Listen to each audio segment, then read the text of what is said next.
Stories of Granny Rose. Before I dive deeper into my story, drop a line in the comments and let me know where you're tuning in from. I'd truly love to hear it. My name is Granny Rose. At 64, life had dealt me a hand with more quiet than company. This year, my birthday kicked off just like every other day for the last 3 years. 3 years of a heavy, dead silent void. It was bitter coffee in a chipped mug, a lame crossword from the local paper, and my own voice echoing in the empty, old place where I raised Ethan. I always figured I knew my son inside and out. How could I not? I carried him for 9 months, felt every flutter and hiccup. I saw his first grin, wiped his snotty nose, and patched up his scraped knees. Now, at 64, I look at the poisoned shortbread cookie stashed away in an evidence locker, and I gotta wonder, did I ever really know my kid? It had been 3 long years since I last spoke to my only son, 3 years since that blowout argument that started over something so darn small, a comment about how he was raising his little girl, and ended with doors slamming and a silence you could cut with a butter knife. That day, I caught a glimpse of something in his eyes I'd never seen before. It wasn't just fury, it was deeper, darker. The doorbell rang at 10:37 a.m. I remember the exact time because I looked at the old wall clock Mama's and thought maybe it was Brenda, my neighbor from Boca Raton, Florida, dropping by with an impromptu key lime pie. But it wasn't Brenda. On the porch was just a box, brown wrapping paper, a deep red ribbon, no return address, just my name scribbled in that loopy handwriting I'd recognize even if I went blind. Ethan. My hands were shaking as I grabbed the package. It was light. It smelled like cinnamon and brown sugar. Inside, nestled in tissue paper, were 6 gourmet cookies, each decorated differently. A star, a crescent moon, a sun, a cowboy boot, a cloud, and a heart. A simple handwritten note was tucked next to them. "Happy birthday, Mom. Can we hit the reset button?" I felt a knot in my throat. After 3 years of radio silence, this was his olive branch. Classic Ethan, he always preferred actions over words. He kept his cards close to his chest with feelings. As a kid, he'd never cry when he got hurt. He'd just stare at the cut with a strange fascination, like he was studying his own mechanics. I took the box into the kitchen and gazed at the cookies. They were flawless, decorated with meticulous care. Ethan was always that way, obsessively detail-oriented. I flashed back to him at 8 years old, folding napkins into perfect triangles, lining up his action figures by size, throwing a fit if I dared mess with his stuff. For some reason I couldn't pin down then, I didn't take a bite of any of them. There was something about the gesture that felt off, not quite genuine. Maybe it was the gap of time we'd lost. Maybe it was the memory of that final, chilling look. I saved one of the cookies, the heart one, in the fridge. The other 5 I tossed into a little wicker basket. On a whim, I decided to take them to Charlotte, Ethan's ex-mother-in-law. Funny thing is, we'd gotten closer after his divorce and the distance between us. She always treated me right, especially during the rough patches. Charlotte lived a few blocks over in a quaint little bungalow in Charleston, South Carolina. When she saw me at the door, her eyes lit up. "Rose, what a wonderful surprise! And on your big day!" She gave me a tight squeeze, the kind of hug only folks who've known some sorrow can give. "I brought you some treats," I said, holding out the basket. "Ethan sent them for my birthday." Her eyes got wide. "Ethan? After all this time?" "Yep, I think he's trying to make amends." Charlotte smiled, her way of always seeing the silver lining. "That's just great, sweetie. A sign the tide is turning." She invited me in, but I politely declined. I needed some space to wrap my head around all this. As I said my goodbyes, I watched Charlotte grab one of the cookies, the star, and take a big bite. Delicious," she exclaimed. He always had a knack for baking. I remember when he used to whip up those crazy layer cakes for Skylar. I headed home with a heavy feeling in my gut. The loneliness felt even bigger now. I spent the rest of the day glued to the phone, waiting for a call that never came. It wasn't until late that night, already tucked into bed, that I noticed something in the kitchen trash can. A small, unmarked plastic vial with a residue of fine white powder. I didn't recall seeing it before. The next morning, the phone rang early. My heart did a flip when I saw the name on the screen. "Ethan, Mom." His voice was weirdly flat, overly controlled. "Happy late birthday." "Thanks for the cookies," I managed, my voice catching. They were a shock. There was a silence on the other end. Then, he asked in a tone that tried to sound casual, "So, did you enjoy 'em?" "They looked beautiful," I replied. "I actually shared some with Charlotte, your ex-mother-in-law. She really liked the star one." Another silence, longer, much heavier. "You gave my cookies to Charlotte?" His voice totally flipped. It was cold, almost razor-sharp. "Yeah, I thought she'd appreciate them." "They were for you," he cut me off, with an intensity that made me jump. "Just for you. Nobody else." Before I could reply, he hung up. I stared at the phone, a deep sense that something was horribly wrong settling over me. That wasn't a normal reaction for someone who'd just had their cookies shared. 2 hours later, the phone rang again. It was Skylar, Ethan's ex-wife. "Rose," her voice was shaking. "Charlotte's in the hospital here in Miami. She suddenly got real sick vomiting, totally confused. Before she passed out, she mumbled something about some cookies you gave her." My blood ran cold. I looked at the vial in the trash, the lone cookie in the fridge, and a terrible fear began to crystallize. What if those cookies from my son weren't a peace offering, but something much darker? What if, after 3 years of hurt and silence, Ethan had decided not just to cut me out of his life, but to end it for good? In the next installment, I find out the awful truth about those cookies when my friend Lena, who works at a lab, confirms my worst fears. What Ethan put in those cookies was far more than a secret ingredient. It was a carefully plotted death sentence. But what really scares the bejesus out of me isn't the discovery of the poison, but what I find on Ethan's laptop when I finally decide to face him at his place. The hospital in Phoenix was a zoo when I got there. I found Skylar in the hallway, her face white and her eyes puffy and red. We hugged without a word, bound together by a fear neither of us could name. "How is she?" I asked. "Stable, but the docs are stumped. They say the symptoms look like poisoning, but they can't ID the substance." My stomach did a flip-flop. Poisoning. The word echoed in my head like a funeral bell. "Skylar," I said, grabbing her hands, "I have to tell you something." I spilled the whole story. The cookies, Ethan's weird phone call, the mysterious vial in the trash. As I talked, I watched the horror grow in her eyes. "Do you think that Ethan?" She couldn't finish the sentence. How could I say out loud that I suspected my own flesh and blood of trying to murder me? "I don't know," I answered honestly, "but I have to find out." Skylar looked at me for a long time before whispering, "He changed, Rose, these past few years. Got more distant, more OCD. I found notebooks with strange notes, chemical formulas I didn't get. I thought it was just a strange hobby, something to do with those botany forums he haunted." Botany, that word sparked a faint memory. Ethan was always into plants, especially the rare and dangerous ones. As a teen, he kept a little garden with specimens he grew himself, some of which gave me the creeps. "I gotta go," I said abruptly. "I'm going to figure this out." I left the hospital with a fierce resolve I hadn't felt in years. I called Lena, my old friend who worked at a clinical testing lab in Denver. We met when she was an intern, and I was a nurse at the same hospital. Lena owed me a couple of favors. "I need you to run a sample for me," I told her the minute she picked up. "It's a rush job, and it has to be hush-hush." We met at a coffee shop near the lab. I handed her the heart cookie and the vial with the powder residue. "What am I looking for?" she asked, frowning. "Anything toxic." "A woman is in the hospital after eating a cookie just like this." Her eyes widened, but she didn't ask another question. Lena always knew when something was too serious for gossip. "I'll call you the minute I have results. Might take a few days." The next few days were pure hell. I split my time between visiting Charlotte, who was thankfully starting to make a slow recovery, and the agonizing wait for the results. The nights were the worst. I stayed up, sifting through memories, looking for clues I might have missed, moments when I should have realized something was wrong with Ethan. I remembered him at 10, dissecting a dead robin in the backyard with the same intense focus he'd used to put together a jigsaw puzzle. Back then, I called it scientific curiosity. Now, that memory took on a truly grim tint. On the 4th day, Lena called. "Can we meet? I've got the results."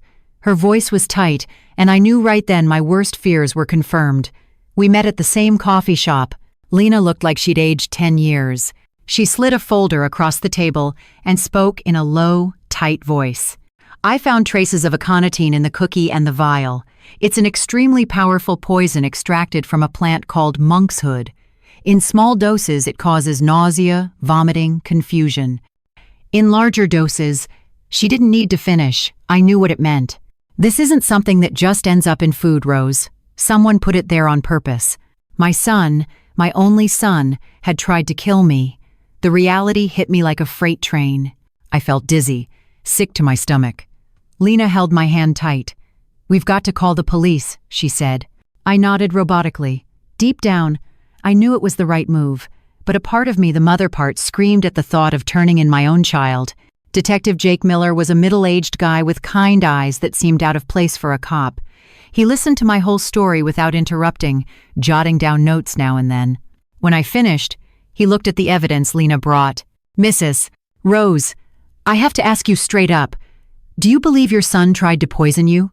The question, though expected, felt like a punch to the gut. I took a deep breath before answering. "Yes, I think he did." The words came out heavy, as if tearing a piece of my heart away. The detective nodded seriously. "We're going to investigate this fully. In the meantime, stay away from him.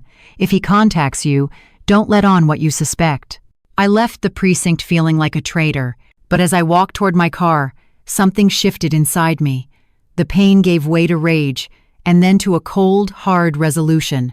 I needed to know why. I needed to hear it from his own mouth. With shaky hands, I picked up the phone and dialed Ethan. He answered on the third ring. "Mom, we need to talk," I said, forcing my voice to stay level. "In person? About what?" A pause. "About starting over. About the cookies." Another, longer pause this time. "Come over for dinner tomorrow," he finally said. 7 o'clock. Before going to his place, I prepped carefully. I slipped a small voice recorder into my coat pocket, a little gadget the detective had given me. "Don't do it," he had warned. "Let us handle it." But I had to face him. I had to understand. Ethan's house was exactly as I remembered it. Spotless, organized, almost sterile in its perfection. He greeted me with a smile that didn't reach his eyes. "You look good," he commented, leading me to the dining room. "I am," I replied. "Charlotte's getting better, too." I saw his shoulders tense slightly. "That's good," he mumbled. During dinner, we kept the conversation light and superficial. We talked about the weather, boring news like two strangers being too polite to admit they had nothing in common.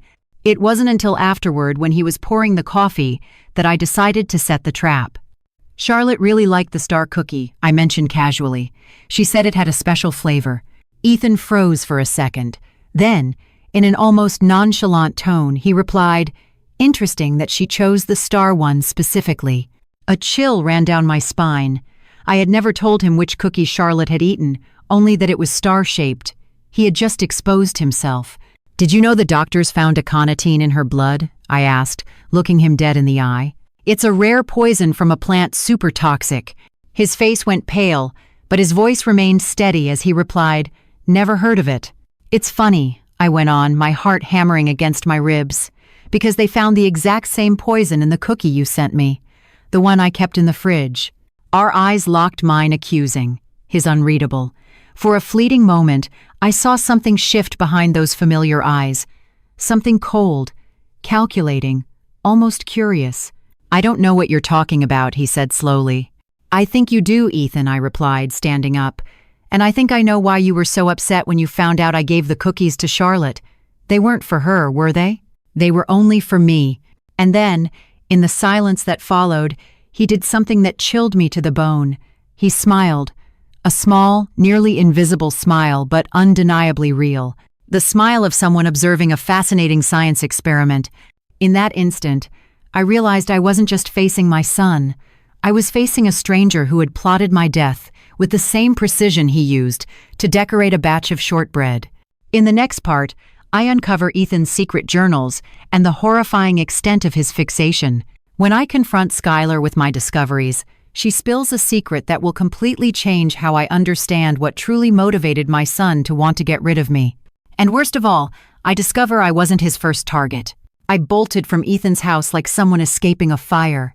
My heart was pounding, and I had the terrifying feeling I'd just dodged a bullet. In the car, my hands shook so badly I could barely hold the wheel. I turned on the recorder and listened to our conversation again. There it was, undeniable. He'd given himself up by mentioning the star cookie. I drove straight to the Brooklyn precinct.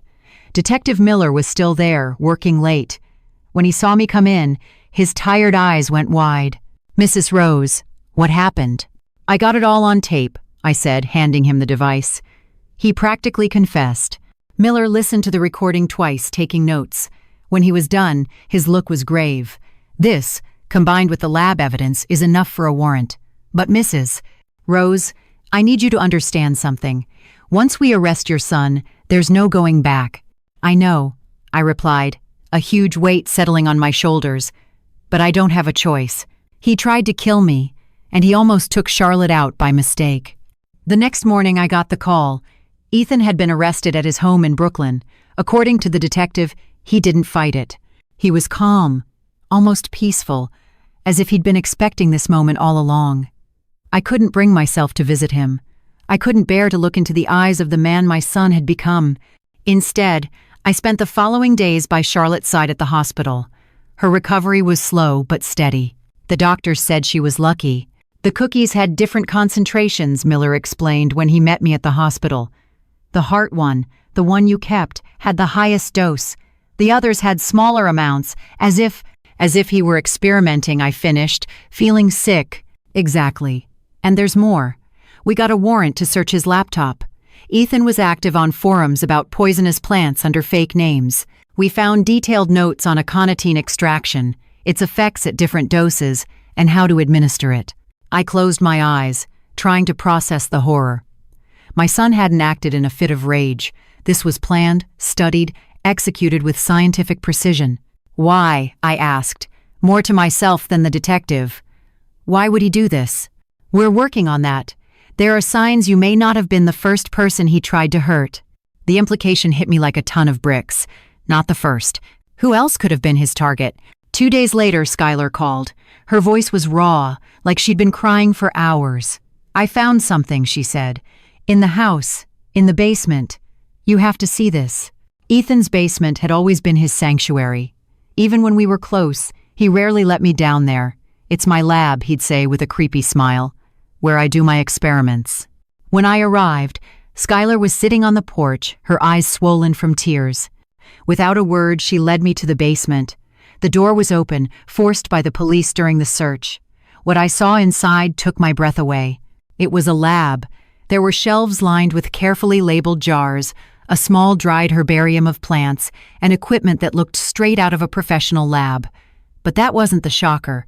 It was the back wall, covered in photos of me, hundreds of them, from different periods. Some so old I barely recognized myself. Others recent, taken without my knowledge.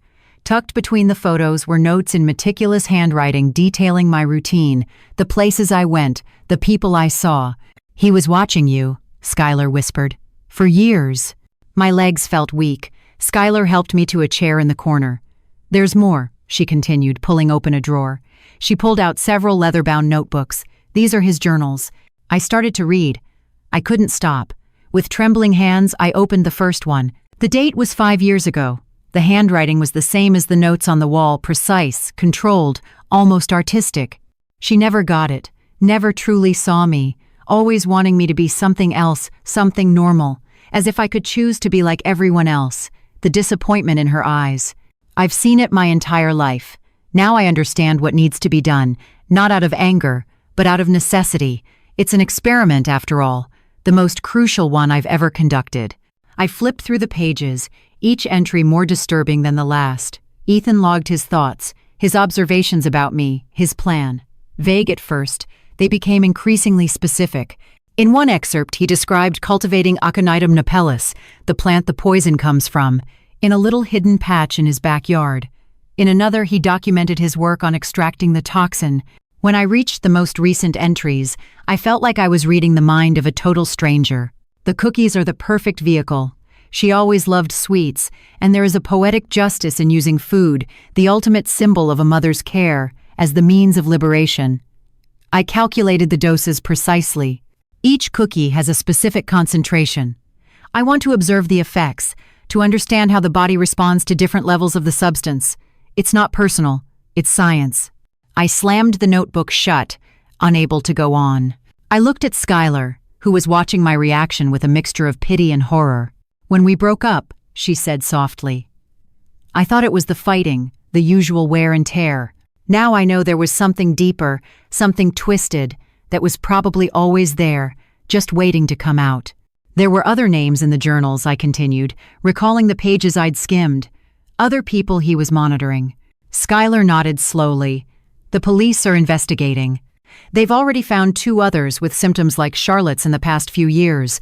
People close to Ethan, a coworker in San Diego, a neighbor. At the time, nobody suspected poisoning.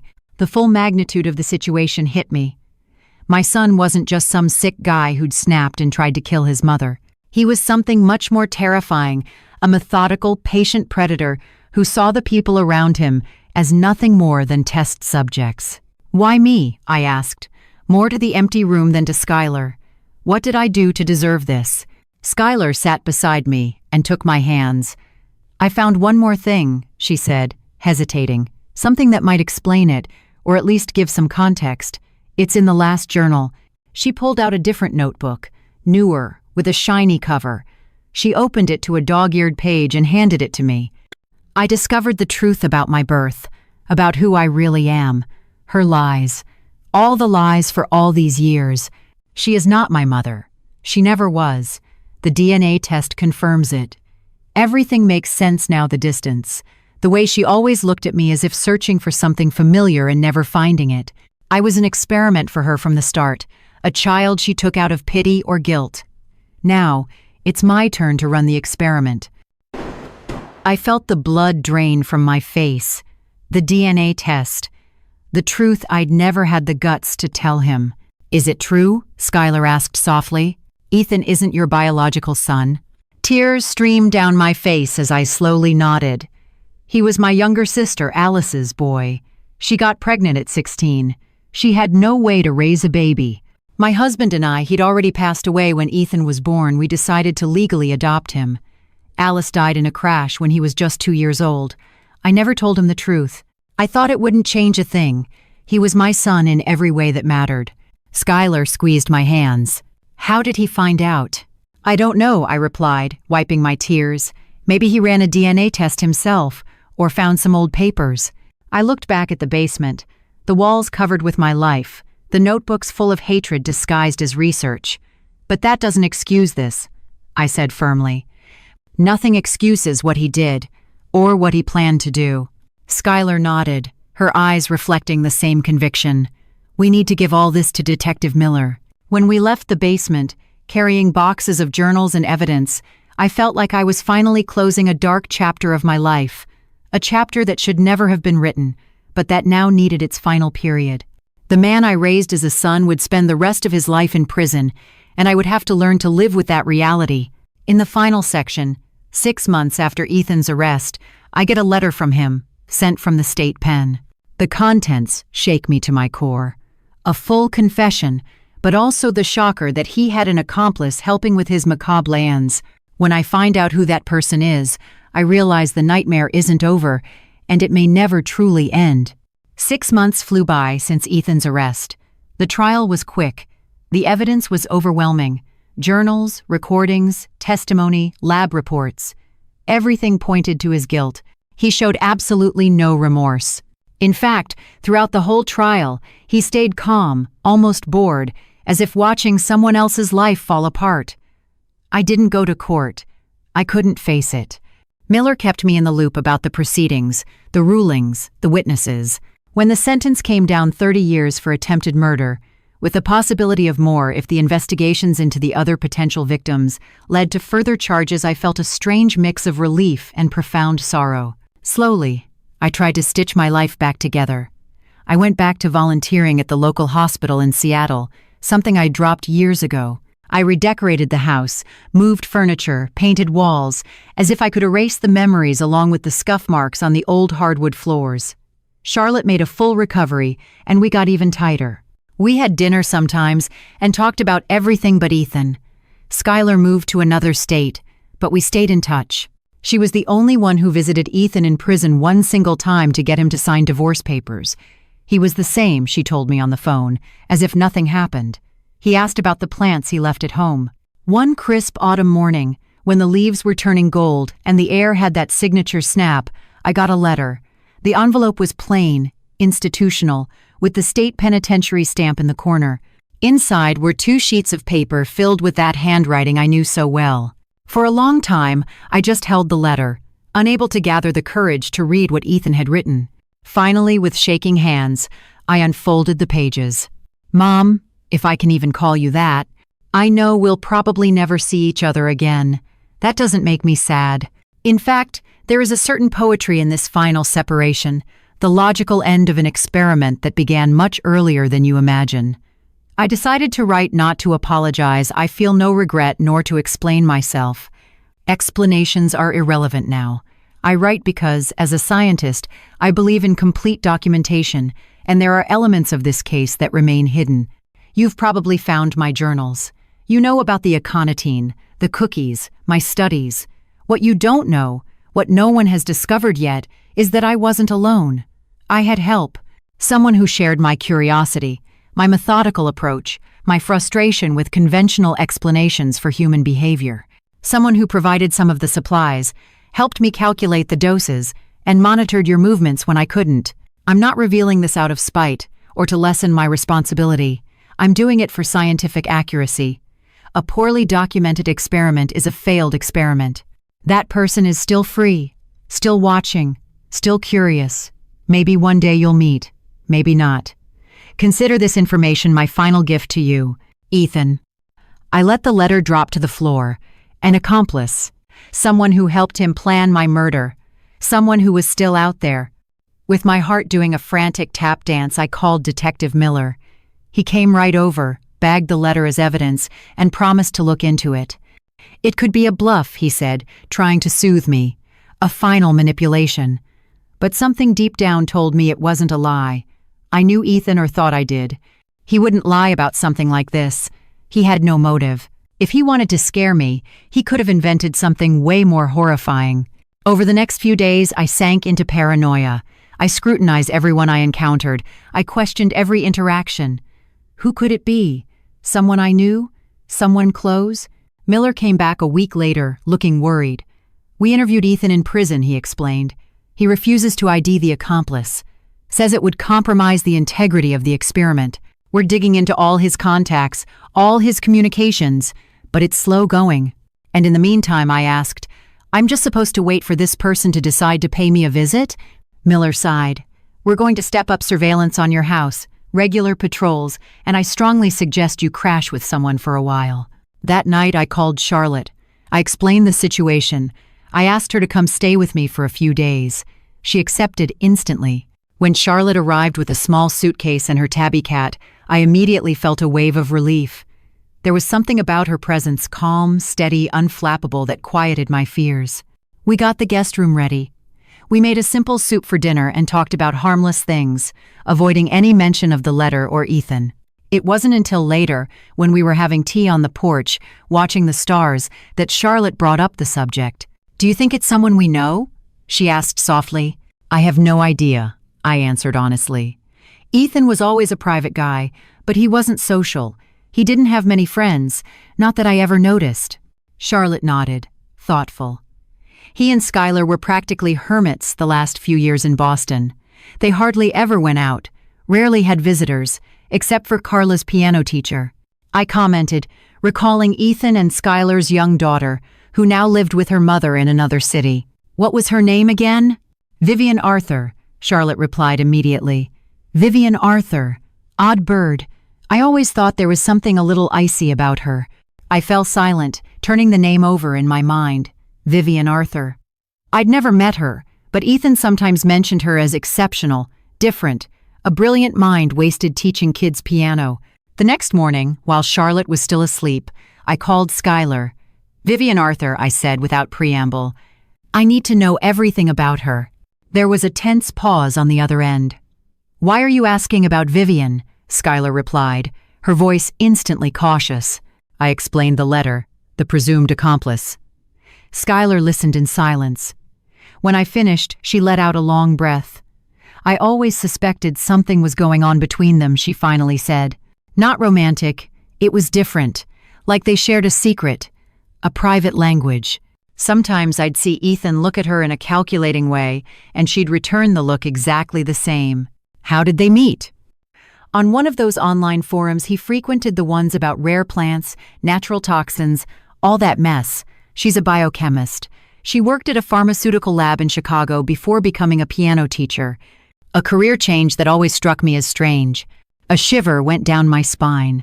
Biochemist, knowledge of poisons, a connection to Ethan through dark interests. Where is she now? I asked. I don't know, Skylar replied, her voice now clearly worried. She stopped teaching Carla when we moved. I haven't heard from her since. As soon as I hung up, I called Miller. He took down all the info and promised to investigate Vivian Arthur right away. 3 days passed without news. Charlotte and I settled into a quiet rhythm. In the mornings, we took walks in the neighborhood. In the afternoons, we played cards or watched old movies. At night, we cooked together and talked about the past, the good past, before everything went south. It was one of those nights when the doorbell rang. It was almost 10 p.m., way too late for casual visitors. I exchanged an anxious look with Charlotte. I'll get it, she said, starting to stand up. No, I cut her off. I'll call Miller first. But before I could reach the phone, we heard a voice from outside. Mrs. Rose, it's me, Vivian Arthur. We need to talk. My blood froze. How did she know my name? How did she know where I lived? Don't open it, I whispered to Charlotte, who was already heading for the door. Call the police. But something in Charlotte's face stopped me, an expression I'd never seen before, almost like recognition. Charlotte? I called out, confused. She turned slowly toward me, and her look had changed. It was no longer the kind, understanding gaze I knew. It was something distant, clinical, evaluating. I'm sorry, Rose, she said softly, but I think we really do need to hear what Vivian has to say. And then I finally understood. The horror of the comprehension hit me like a massive wave. Ethan's accomplice wasn't Vivian. It was Charlotte, the woman I'd welcomed into my home. The woman who had pretended to be poisoned by the cookies. Cookies she likely never actually ate. The woman who had been watching me, studying me, all these years. Why? I managed to ask, my voice barely a whisper. Charlotte, or whoever she truly was, smiled a different smile from all the ones I had ever seen on her face. There was no warmth in it, just a detached curiosity. Fascination, she replied simply. The same motive as Ethan. The human mind under extreme stress. The reactions, the adaptations, the survival mechanisms. You are a fascinating case study, Rose. The mother who isn't a mother. The caregiver who missed all the signs. The victim who refuses to be one. She walked to the door and opened it. Standing outside was the woman I had never met. Dark hair, sharp features, penetrating eyes. Vivian, presumably. And now, Charlotte continued, phase 2 of our study begins. Did you think the experiment ended with Ethan's arrest? No, Rose. It just entered a new stage. In that moment, with the 2 women watching me like scientists observing a lab rat, I understood that the nightmare had never ended. In fact, maybe it never would. Slowly, I backed away toward the kitchen where my phone was. I had to call Miller. I had to get out. I had to survive not just physically, but mentally. I would not let myself be turned into a science project. You know what's so compelling about you, Rose? Charlotte continued, following me with quiet, measured steps. Your resilience. Ethan bet you would fall apart when you found out the truth about your adoption. I bet you'd be stronger. My hand found the phone. I quickly dialed the emergency number. And I was right, she concluded, watching me with that cold, clinical stare. You always find a way to survive. That's why you're so valuable to us. Police, the voice said on the other end of the line. What is your emergency? I looked directly into Charlotte's eyes, the eyes of the woman I thought was my friend, my rock, my chosen family. The woman who had conspired to destroy me out of pure scientific curiosity. My name is Rose Smith, I said with a calm I didn't know I possessed. I need help. They are here, Ethan's accomplices. And as I spoke, I held Charlotte's gaze, not with fear, not with hatred, but with sheer determination, because I had survived the son who tried to kill me, and I would survive this too. The nightmare wasn't over, but neither was I. And this was a story I was going to see through to the end, not as a victim, but as a survivor. When the police rolled up 15 minutes later, they found me alone in the kitchen. Charlotte and Vivian had vanished, taking with them only a silent promise that we would meet again. "They're gonna come back," I told Detective Miller when he arrived, alerted by my emergency call. "And when they do, I'll be ready." Because this was the real test, I realized not the poisoned cookies, not Ethan's betrayal, not the arrest or the trial. The real test was this: how do you put a person back together after your whole reality is exposed as a lie? How do you trust again after that trust has been so deeply, completely shattered? I didn't have all the answers, but I had the only one that mattered. One step at a time, one day at a time, I would keep going. And that, just that, would be my victory over those who tried to turn me into nothing more than an object of study. In the end, maybe it was I who had something to teach them about human nature, about grit, about coming back from the ashes of your own life. And that would be a lesson they would never forget. And you, what would you do? How would you react to this kind of betrayal? Would you have been suspicious of that perfect cookie too? Leave your take in the comments below. And if this mind-blowing story caught you by surprise, don't forget to smash that like button and subscribe to the channel so you don't miss the next stories of drama, revenge, and bouncing back. Until the next one.